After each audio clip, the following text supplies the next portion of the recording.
Akashvani presents Morning News.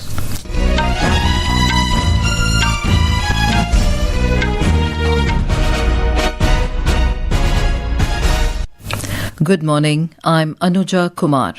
The headlines. Jharkhand government cancels JSSC-CGL examination after 24-day students' protest. Also cancels all other recruitment exams conducted by the private agency TDPL.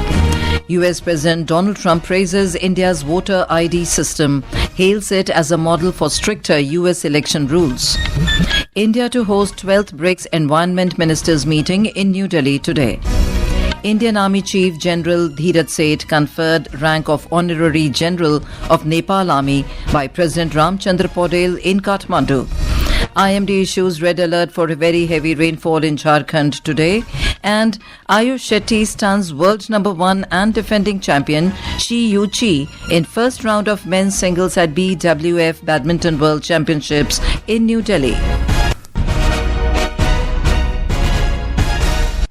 And now the news in detail. Jharkhand government has cancelled JSSC-CGL examination after 24-day students' protest in the state.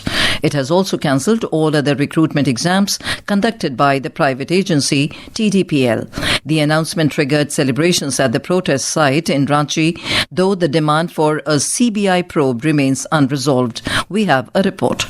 The Jharkhand government has decided to cancel the JSSC-CGL examination and all competitive examinations conducted by the TDPL agency, besides announcing a probe into recruitment examinations conducted by JPSC and JSSC since 2014. The decision was taken at a special cabinet meeting chaired by Chief Minister Hemant Soren and was welcomed by protesting students at the Jaipal Singh Munda Stadium, who celebrated by distributing sweets and applying gulal. The government has also decided to investigate recruitment processes conducted by JPSC and JSSC from 2014 onwards and constitute a committee headed by IAS officer Amitabh Kaushal to recommend reforms in the examination system. Meanwhile, Minister Deepika Pandey Singh and Health Minister Irfan Ansari, along with MLA Jairam Kumar, visited Sadar Hospital and ended the hunger strike of Devendranath Mehto and other protesting students by offering them juice. Devendranath Mehto thanked the government and said the decision addressed major demands, with the JPSC-JSSC Nyay Manch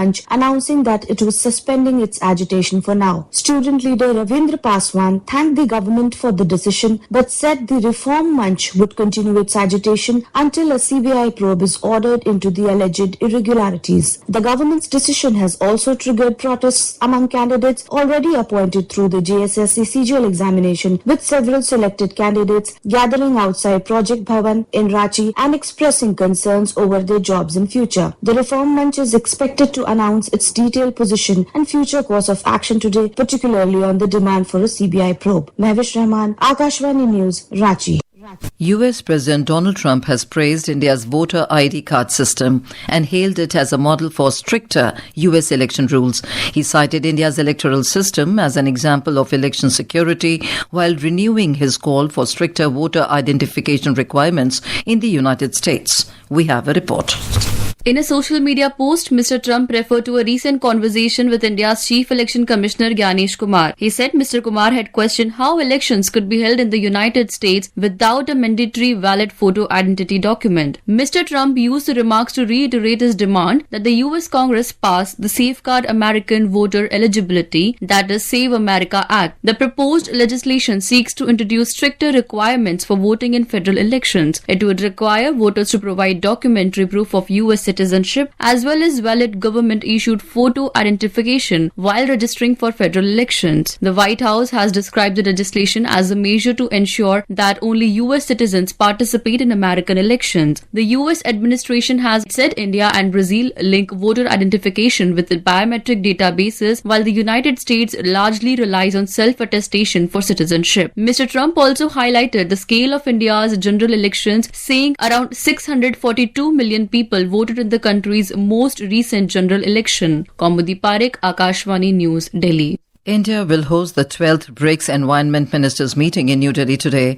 Environment, Forest and Climate Change Ministry said the meeting will provide a platform to engage in substantive discussions, foster consensus and strengthen environmental cooperation. The BRICS Environment Ministers Meeting will be presided over by Union Minister for Environment, Forest and Climate Change Bhupendra Yadav. The event will be held under the overarching theme of India's BRICS Chairship 2026, Building for Resilience, Innovation, Cooperation and Sustainability. India has identified 4 priority areas for focused engagements under the BRICS Environment Working Group. These include promoting sustainable lifestyles, afforestation, forest fire management and disaster resilience, circular economy and adaptation. The BRICS Environment Working Group was established in 2015 during the first BRICS Environment Ministers meeting in Moscow. It was envisioned as a platform for BRICS countries to address fundamental environmental priorities, exchange experiences, share best practices and strengthen collective action among member countries. The Contact Group on Climate Change and Sustainable Development was established in 2024 as an effective mechanism for cooperation on climate change issues among BRICS member countries. Nitika Gupta, Akashvani News, Delhi. Indian Army Chief General Dhiraj Seth has been conferred the rank of Honorary General of the Nepal Army by President Ramchandra Paudel during an investiture ceremony at Sheetal Niwas in Kathmandu yesterday. Nepal Vice President Ram Sahai Prasad Yadav, Foreign Minister Shishir Khanal, India's Ambassador to Nepal Naveen Srivastav and high officials of the Nepal Army and the Nepal government were present during the ceremony. General Seth reached the Himalayan nation on Sunday on an official visit at the invitation of his Nepalese army counterpart, General Ashok Raj Sigdel. The conferral of the honorary rank continues a long tradition that started in 1950, under which Nepal and India conferred the honorary rank of general on each other's army chiefs. In Kerala, direct exports and imports from Vizhinjam seaport will begin today. Chief Minister V.D. Satishan will inaugurate the service at 10:45 a.m. Union Minister for Ports, Shipping and Waterways, Sarbanand Sonowal, will be the chief guest. We have more from our correspondent. Direct exports and imports of cargo through Vizhinjam port in Kerala will begin today, marking a new phase in the port's operations. Until now, Vizhinjam has functioned primarily as an international transshipment hub, where containers arriving on large vessels known as motherships have transferred to smaller vessels for on-way transportation. The Customs Preventive Commissioner granted permission to handle exports and imports on July 17. Initially, Vizhinjam port will handle only full container load FCL cargo for both imports and exports. The port was dedicated to the nation on May 2nd last year. Smiti M. Palluruthi, Akashvani News, Thiruvananthapuram.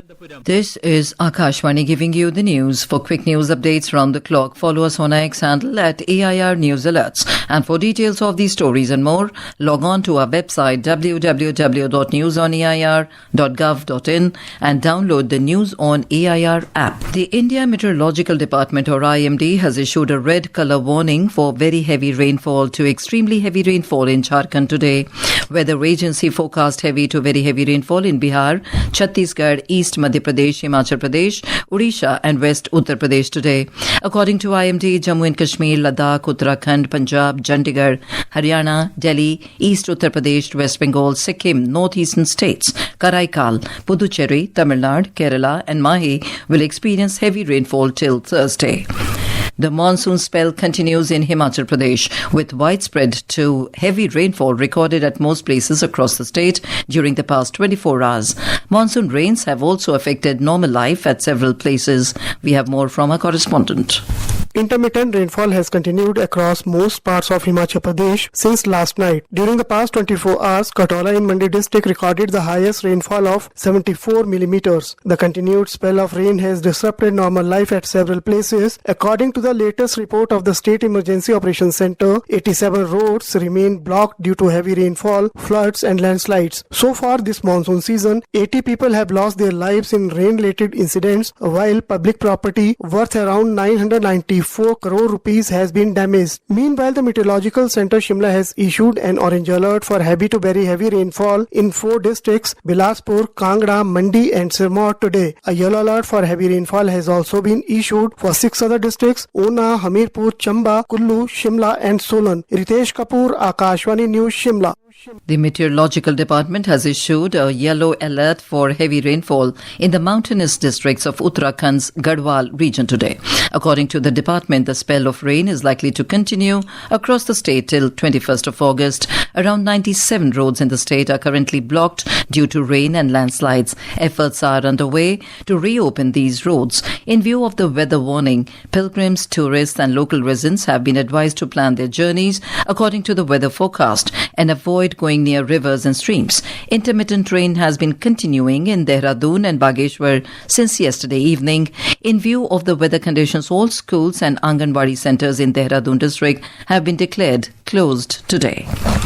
In sports, India's Ayush Shetty stunned world number 1 and defending champion Shi Yu Qi in the first round of the men's singles at the BWF Badminton World Championships in New Delhi yesterday. Ace shuttler PV Sindhu and the women's doubles pair of Teresa Jolly and Gayatri Gopichand also advanced to the second round at the World Championships. We have a report. Indian shuttlers were off to a winning start today in the first round of the BWF Badminton World Championships in New Delhi. Prodigy Ayush Shetty stunned the defending champion and world number 1 Shi Yu Qi of China 21-14, 13-21, 21-19 in the men's singles. In the women's singles, ace Indian shuttler PV Sindhu registered a dominant win over Sophie Noble of Ireland 21-7, 21-11. In the women's doubles discipline, the Indian duo of Teresa Jolly and Gayatri Gopichand hardly broke a sweat to beat Paula Lopez and Lucia Rodriguez of Spain in straight games 21-9 and 21-13. Earlier in the day, the men's doubles pair of M.R. Arjun and Hariharan Amsa Karunan advanced to the second round of the men's doubles category. The duo was leading 6-4 in the second game when their opponents Scott Gildy and Paul Reynolds of Ireland retired hurt. The duo had won the game 21-16. With Vishnu P.S., Bhanu Pratap Singh, Akashvani News, Delhi. In men's cricket, India will look to press home their advantage against Sri Lanka on the fourth day of the first test in Galle after taking a commanding lead of 178 runs at the end of day 3. Indian bowlers bowled out the hosts for 284 in their first innings. Manav Suthar was the pick of the Indian bowlers, claiming 4 wickets, while Ravindra Jadeja took 3. Prime Minister Narendra Modi today stated that one should not bow down even before the rising sun, for the very act of striving constitutes true valour. The Prime Minister said this while sharing Sanskrit Subhashitam in a social media post. And now for a look at today's newspapers, it's over to Shagun Chopra. Thank you, Anuja. With the Prime Minister's announcement at the Independence Day speech, the centre is designing its free coaching network with NEET and JEE, taking up 2 high-stakes entrance tests first and prioritising students from EWS and areas with limited access to coaching, writes the Times of India. All the dailies carried the news of BJP's new look national team, new team, a blend of regional social mix, writes the Asian Age. NTA ordered to audit all exam processes, gives centre report on corrective action is a front page headline in Hindustan Times. DGCA is in process of issuing an order on drug testing that will apply across all domestic airlines, according to another headline in Hindustan Times. Soren scraps examinations as protests rock Jharkhand. Stir will continue seeking CBI probe, says the Hindu. An op-ed in Pioneer writes on the next phase of India's digital payments revolution after UPI gives India one of the strongest payment systems of the 21st century. The challenge now is to deepen it through complementary institutions to make digital finance an integral part of everyday economic life. And finally, the Economic Times cites in a first an army soldier gets Shaurya Chakra for foiling drone attack, highlighting the increasing use of unmanned systems by non-state actors. And with that, it's back to you, Anuja. Thank you, Shagun. And now, before we end the bulletin, the headlines once again. Jharkhand government cancels JSSC-CGL examination after 24-day students' protest. Also cancels all other recruitment exams conducted by private agency TDPL. US President Donald Trump praises India's voter ID system, hails it as a model for stricter US election rules. India to host 12th BRICS Environment Ministers Meeting in New Delhi today. Indian Army Chief General Dhiraj Seth conferred rank of Honorary General of Nepal Army by President Ramchandra Paudel in Kathmandu. IMD issues red alert for very heavy rainfall in Jharkhand today. And Ayush Shetty stuns world number 1 and defending champion Shi Yu Qi in first round of men's singles at BWF Badminton World Championships in New Delhi. And with that, we end the morning news. Have a nice day.